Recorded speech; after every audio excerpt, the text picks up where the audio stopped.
Bonjour, un petit tuto pour vous montrer comment on fixe un détecteur de fumée, hein. Donc soit proche d'un compteur électrique, soit proche d'une cuisine en risque d'incendie, on va dire d'appareils électroménagers ou même si jamais vous faites des fritures et qu'il y a beaucoup de fumée qui s'en dégage, soit proche d'une cheminée. Voilà, donc je vais vous montrer un petit peu comment ça se passe. Donc voilà, je vais vous montrer un petit peu ce qu'il y a dedans, hein. Vous avez des vis de fixation avec des chevilles en fonction de où c'est que vous le raccordez, hein. Moi, je vais le brancher, bien sûr, sur du bois. Donc, il me faudra deux vis à bois qui sont ici. Voilà. Donc, ça, je n'en tiens pas compte. Là, si vous avez un plafond en placo, si vous avez du béton ou tout autre support mural, il faudra se servir des chevilles.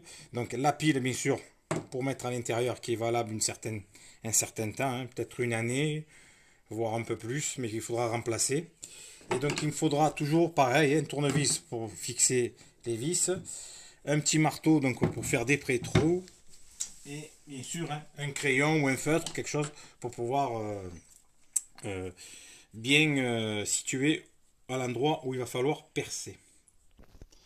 Allez, ça se déclipe, voilà, tout seul. Donc vous avez le support qui va nous servir ici. Ce support-là va nous servir pour pouvoir fixer au mur ou au plafond ou sur du bois. Et vous avez l'appareil, entre guillemets, le détecteur en lui-même. On placera la pile à l'intérieur une fois qu'on aura terminé de percer et de fixer le support.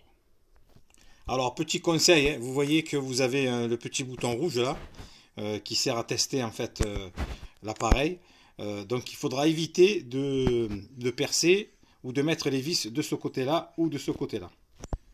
Ainsi que les deux carrés ici qui servent aux encoches pour accorder. Donc il faudra percer sur les grandes largeurs pour pouvoir fixer le support sur le mur.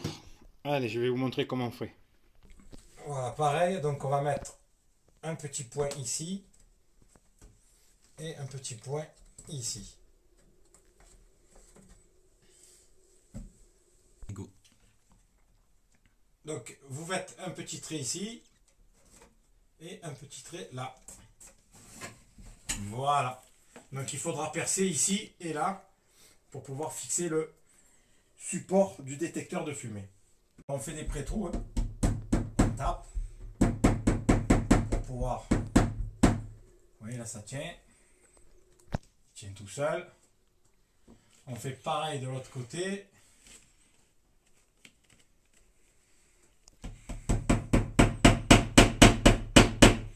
Voilà. Et après, on va pouvoir replacer le support. Et on prend le support. Donc, on se met bien ce qu'on a fait le pré-trou.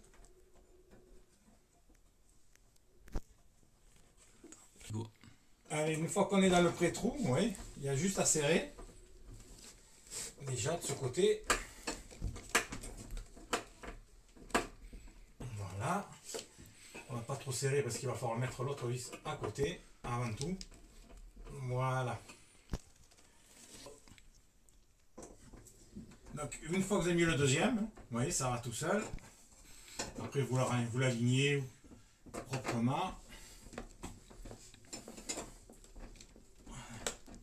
Donc là, pas besoin de rondelles.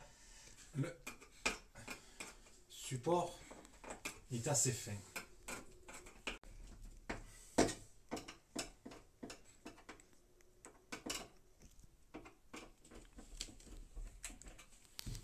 Voilà, le support est fixé. Allez, on sort la pile. On va devoir la brancher.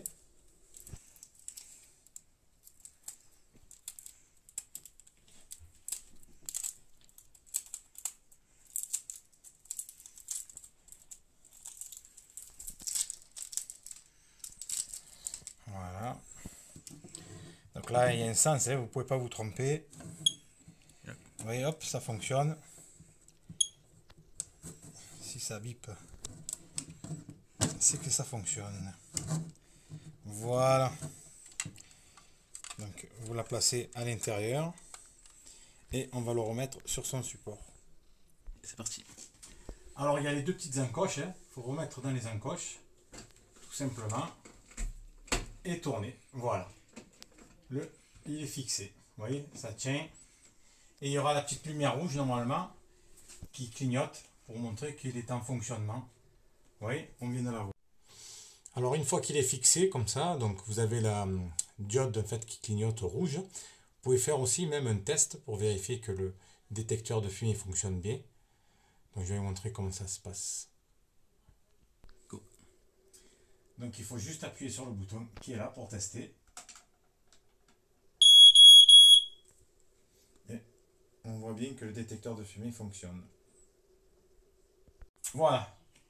Donc c'était pour vous montrer comment fixer donc, un détecteur de fumée dans une maison, que ce soit donc, sur du bois.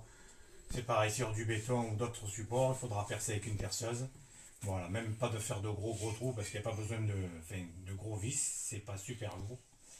Voilà, n'hésitez pas donc à me poser des questions si vous rencontrez des problèmes. Je vous souhaite une bonne journée. Au revoir.